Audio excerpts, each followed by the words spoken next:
مان لیں کہ عمران خان چیئرمین نہیں رہے اور ہم نے یہ کوئی نیا عہدہ تخلیق کر لیا, تو وہ میرے ساتھ آرگومنٹ کر رہے تھے. لیکن جب میں نے انہیں اس خبر کا تھوڑا سا بیک گراؤنڈ بتایا, آبویسلی میں سورس تو ڈسکلوز نہیں کر سکتا تھا ان کے ساتھ, لیکن جس طرح سے یہ خبر کے کچھ مندرجات ہمارے سامنے آئے تو انہوں نے کسی حد تک اس پر پھر ایگری کیا. انہوں نے کہا okay now I got it.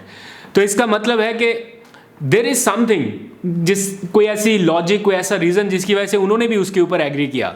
تو یہ سارا سینیریو اس وقت چل رہا ہے. میں بالکل 100% شیور نہیں ہوں کہ یہ ہو گیا ہے یا یہ کل ہی ہو جائے گا, لیکن جو آفیشیل اوتھینٹک سورسز کی زبانی میں نے سنا وہ دونوں کا ورژن میں نے آپ کو بتا دیا. دونوں ہی عمران خان کے دائیں بائیں اور ایک ہی جیسی قد کاٹ کی شخصیات ہیں. تو فیصلہ میں آپ کے اوپر چھوڑتا ہوں. خیر, عمران خان کے ساتھ اب مریم نواز کو بھی اختیار مل گیا ہے. آج ہی کے دن یہ خبریں نشر ہو رہی ہیں کہ انہیں بھی پارٹی میں پوری طرح سے کنٹرول دیا جا رہا ہے. چیف آرگنائزر تو انہیں پہلے ہی بنا دیا گیا تھا, اب یہ بھی اختیار دے دیا ہے کہ آپ جس سے مطمئن نہیں ہیں اس کا عہدہ آپ فارغ کرائیں, کسی اور بندے کو موقع دیں. تو اب مریم نواز صاحبہ کے وہ جو جلوے آپ کو دیکھنے کو ملتے ہیں نا, اب ادھر سے میڈم میڈم اور ادھر سے بھی میڈم میڈم, اور اب جو سارے لائن میں لگ کے کہیں گے کہ وہ مریم ہی سنبھال سکتی ہے ساری قیادت, اور کوئی مجال ہے کوئی کہہ دے چودھری نثار کی طرح کہ میں ان کے پیچھے نہیں لگنے والا, مجال ہے کوئی کہہ دے شاہد خاقان عباسی کی طرح. اب یہ سارے وہ ہے نا, وہ جیسے رانا ثناءاللہ صاحب کہتے ہیں کہ کیوں نہیں بن سکتی مریم وزیر اعلیٰ, یہ پہلی خاتون وزیر اعلیٰ ہو سکتی پنجاب کی. اب سارے اسی ڈگر پہ آپ کو چلتے ہوئے نظر آئیں گے.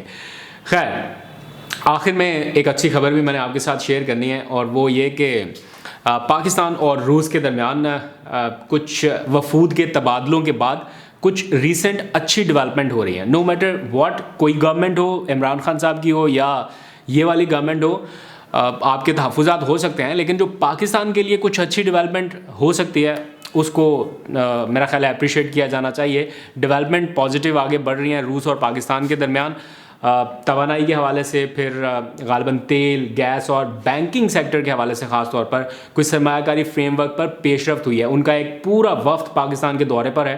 انہوں نے وزیر اعظم سے ملاقات کی, جو متعلقہ وزراء ہیں ان کے ساتھ بھی ملاقات کی, پھر ایک پریس بریفنگ بھی ہوئی, اور یہ طے پایا کہ مارچ 2023 تک تیل, گیس اور یہ بینکنگ سیکٹر جو ہے اس میں خاطر خواہ جو توانائی کے ایک طرح سے معاہدے آپ کہہ سکتے ہیں ان کے اوپر عمل درآمد کا آغاز ہو جائے گا. یہ ابھی تک کی سٹیٹمنٹس جاری کی گئی ہیں. لیٹس سے آئی ہوپ کہ پاکستان کے لیے کچھ اچھا ہو, وہ جس کے ہاتھوں سے بھی ہو اس کو اپریشیٹ کیا جانا چاہیے. اور بھی بہت ساری اچھی خبریں آئیں گی انشاءاللہ آنے والے وقت میں. پاکستان کے لیے وہ والا وقت واپس آئے گا جب ہم موونگ فارورڈ پاکستان کی بات کیا کرتے تھے. Positive, bright and moving forward Pakistan انشاءاللہ. اپنا بہت سا خیال رکھیے. خدا حافظ.